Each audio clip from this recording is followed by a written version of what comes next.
In 1981 San Francisco, Chris Gardner sold a portable bone density scanner and dropped his son, Christopher, at an affordable daycare in Chinatown. He talks to a janitor about cleaning up profanity and notices a misspelling in the daycare's motto. While waiting for a bus, a homeless man mistakes his scanner for a time machine. Chris visits hospitals to sell the device and asks his wife, Linda, to pick up their son despite her long shift. He needs to sell 2 scanners monthly but hasn't made a sale lately, leading to his car being towed for unpaid tickets. That evening, Chris spots a Rubik's Cube at dinner. Linda asks about their unpaid taxes, and when Chris mentions needing an extension, she gets frustrated and leaves for work. He struggles to solve the cube. The next day, he meets a stockbroker who explains that success depends on maths and social skills. Afterward, Chris wonders why he isn't as happy as others.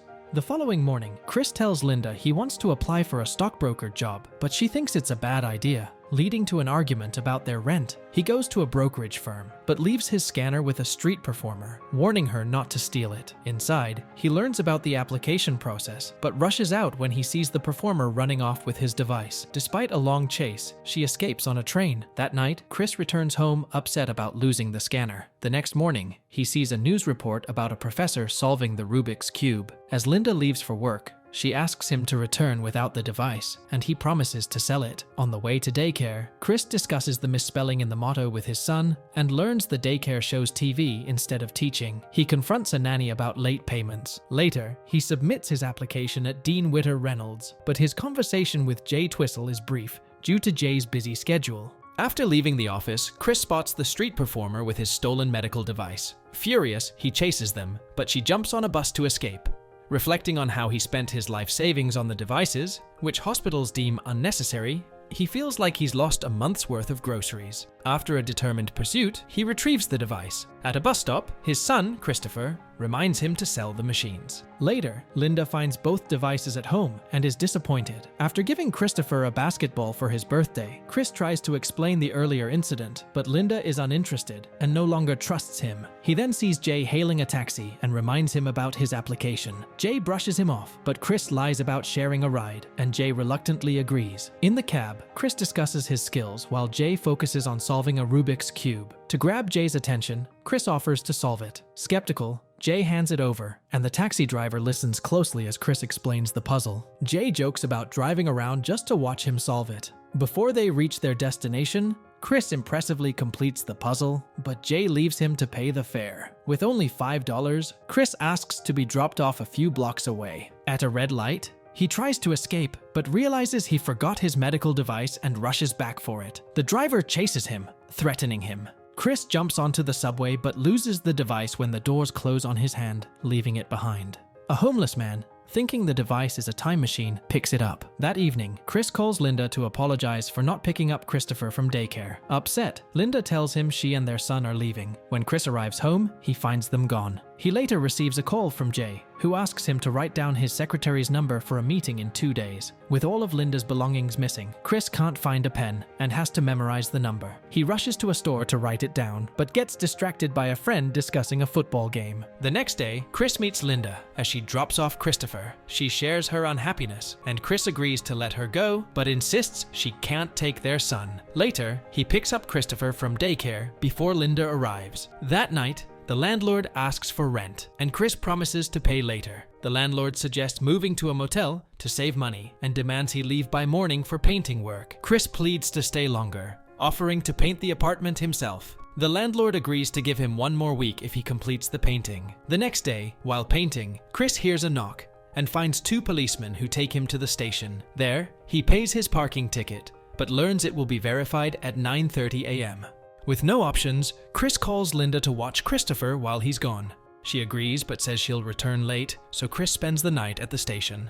The following day, Chris rushes to his interview at Dean Witter Reynolds in the same clothes as the day before. Embarrassed, he hesitates when the secretary calls his name, but eventually enters. The panel is disappointed by his appearance, and Chris bluntly explains he was arrested for unpaid tickets. Despite this, his communication skills shine, and he makes them laugh, easing the tension. Afterward, Jay congratulates him, but Chris worries about the 6-month unpaid internship.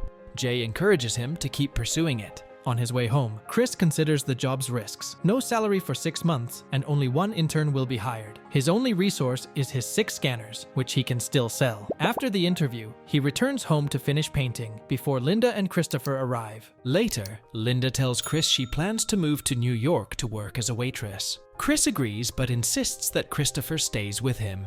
Tearfully, Linda leaves, believing Chris can care for their son. Chris then calls Jay's secretary to confirm his interest in the job. The next day, Chris and Christopher move to a nearby motel with help from a friend who owes him $14. Since it's Saturday, Chris takes Christopher to play basketball before selling a bone density scanner. Christopher shares his dream of going pro, but Chris suggests he aim for something more realistic. However, he encourages his son to pursue his dreams. They go to a hospital where Chris sells the scanner, providing some much-needed cash. When cashing the check, he lets Christopher buy a chocolate bar. The next day, Chris begins his internship and learns the trade. The coordinator stresses the importance of attracting clients. During lunch, Chris sees Mr. Fromm, but their chat is interrupted when Chris spots his lost scanner. He chases a homeless man carrying it, but gets hit by a car. The driver checks on him, and Chris realizes he's lost a shoe. He limps back, navigating the city for the rest of the day with one shoe.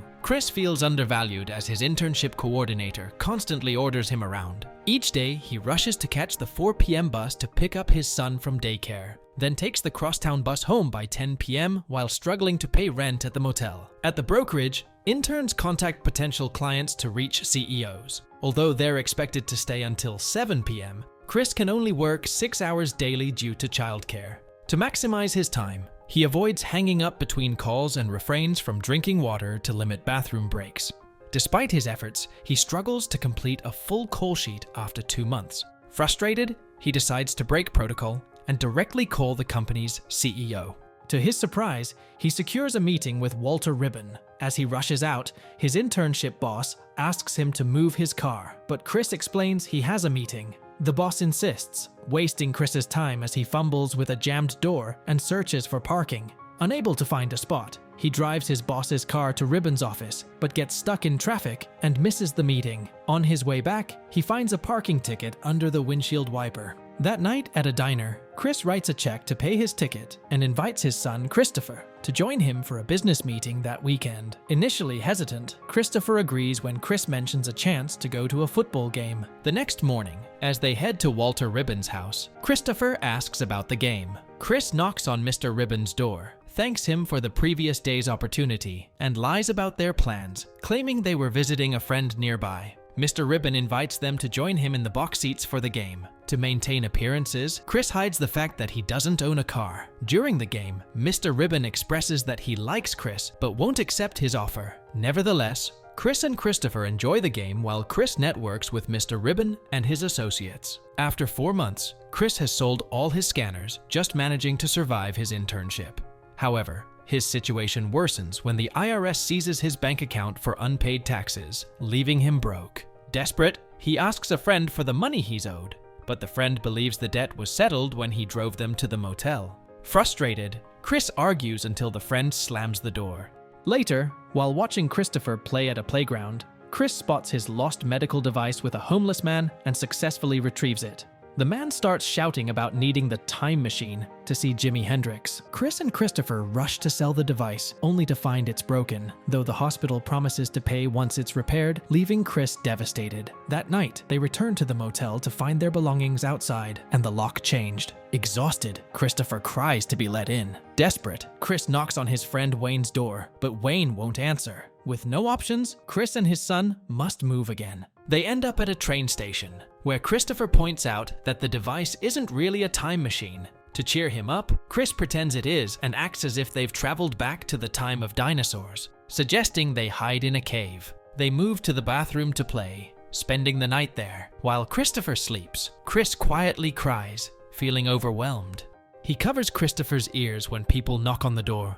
The next day, Chris brings his suitcase to work, Jane notices and asks where he's going, prompting Chris to invent a story about a trip to Sacramento for golf with potential clients. Chris and Christopher try to find shelter at a homeless center, but are turned away because it's only for women and children. A staff member directs them to another shelter a few blocks away, and they hurry to meet the 5 p.m. cutoff. After waiting in line, they almost get denied entry because the shelter is nearly full, but they secure a room when security catches someone ahead of them trying to cheat. In the shelter, Chris tucks his son in and tries to fix the broken scanner, discovering it has damaged parts. He reads under streetlights since the electricity is off at night. Their daily routine of lining up at the shelter becomes normal, so Chris takes his suitcase to work and shares stories about it. He learns to wrap up conversations with clients quickly to queue up early for the shelter. One day, they attend a mass at the shelter, and afterward, Chris studies for his internship exam. The next day, he finished the exam quickly to join the line. On his way out, Mr. Fromm, stepping out of a taxi, asks Chris for $5, having forgotten his wallet. Despite his limited funds, Chris helps him. That night, Chris and Christopher arrive late to the shelter and must find another place to stay. To earn some money, Chris donates blood and buys a part to fix his device. The next day at the shelter, Christopher asks if Linda left because of him. Chris reassures him that's not the case. After tucking Christopher in, Chris successfully repairs the scanner. He sells it the following day, earning enough money for 4 more weeks. Excited, he tells Christopher they'll stay at a hotel that night, enjoying the comfort of a TV. The next morning, they escape the city by going to the beach. Over time, Chris secures contracts with several of Mr. Ribbon's friends from the football game. Later, on his last day of the internship,